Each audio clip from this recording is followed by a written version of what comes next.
Assalamualaikum warahmatullahi wabarakatuh. Perkenalkan, nama saya Nahrawi Bowo, nomor NIM 43010200035.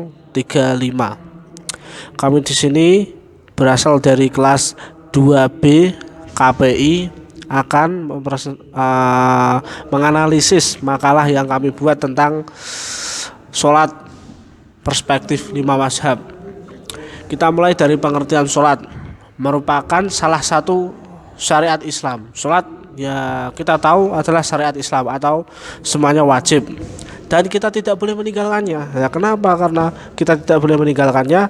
Ya karena kita tahu bahwasanya sholat itu sebagai ibadah atau zikir kita kepada Allah juga. Selain kita berzikir setelah kita selesai sholat.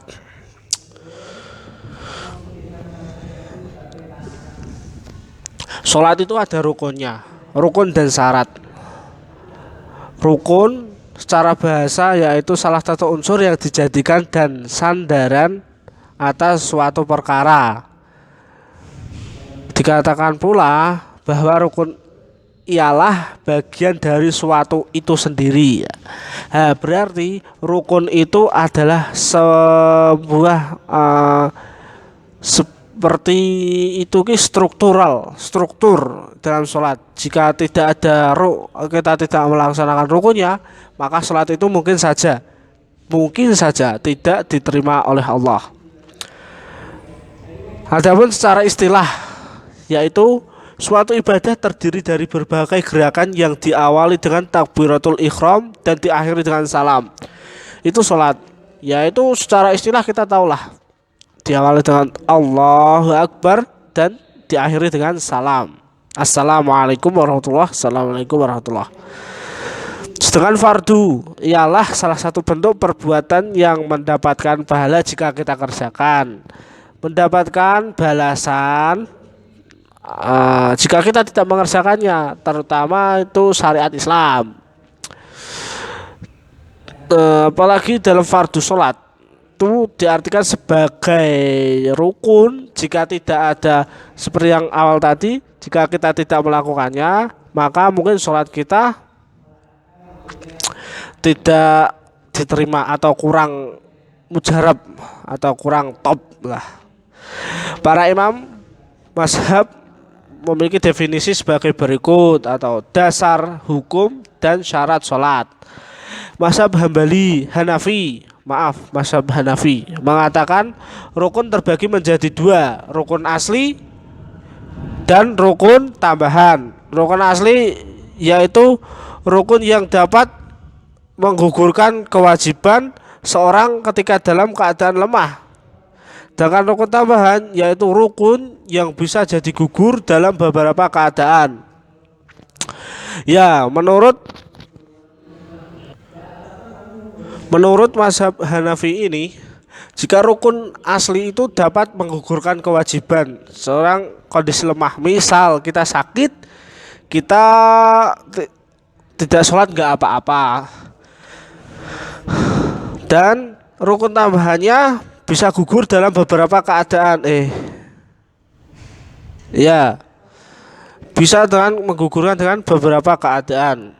Menurut mazhab Maliki berpendapat bahwa faraid sholat ada 15 diantaranya: niat, takbiratul ihram, qiyam pada sholat fardu, membaca al-fatihah terdiri dari al-fatihah, ruku, iktidal, sujud, duduk di antara dua sujud, salam, duduk tasyahud, salam,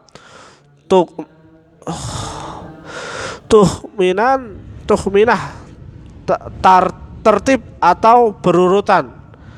Niat ikut imam jika kita saat menjadi makmum. Seperti ini mazhab Maliki berpendapat bahwasanya sholat itu ada yaitu tadi yang dijelaskan 15, harus ada niat, takbiratul ihram, qiyam dan lain sebagainya lah. Ini yang dapat kami analisis. Menurut mazhab Syafi'i berpendapat rukun Rukun salat ada 13, niat takbiratul ihram itu lah. Ya kita tahu mazhab yang kita anut mayoritas di Indonesia yaitu mazhab Syafi'iyah. Syafi'i. Berarti insya Allah kita tahulah.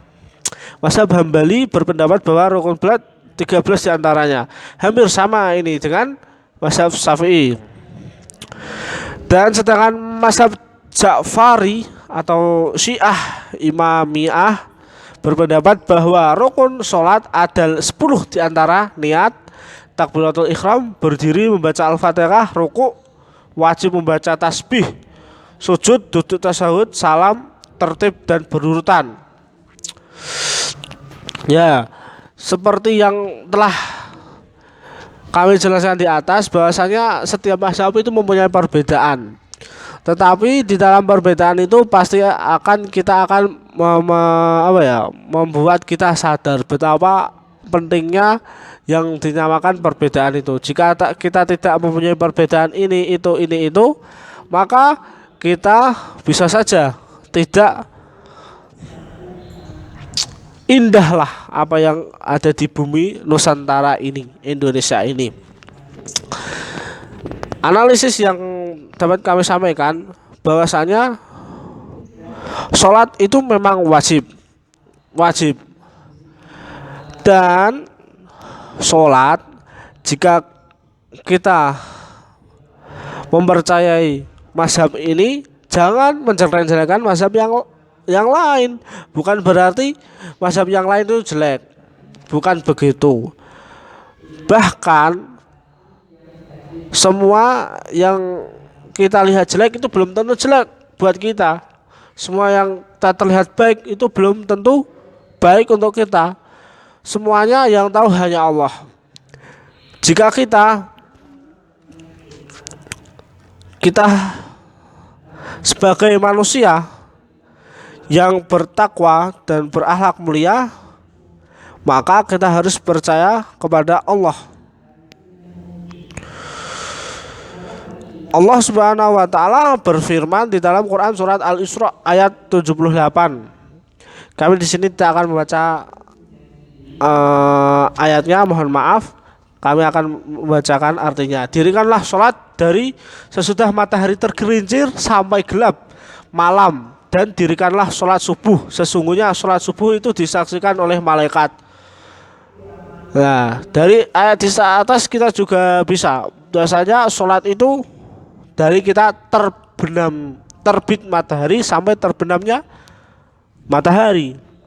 Semua itu mempunyai waktu yang istajab di dalam setiap sholat itu.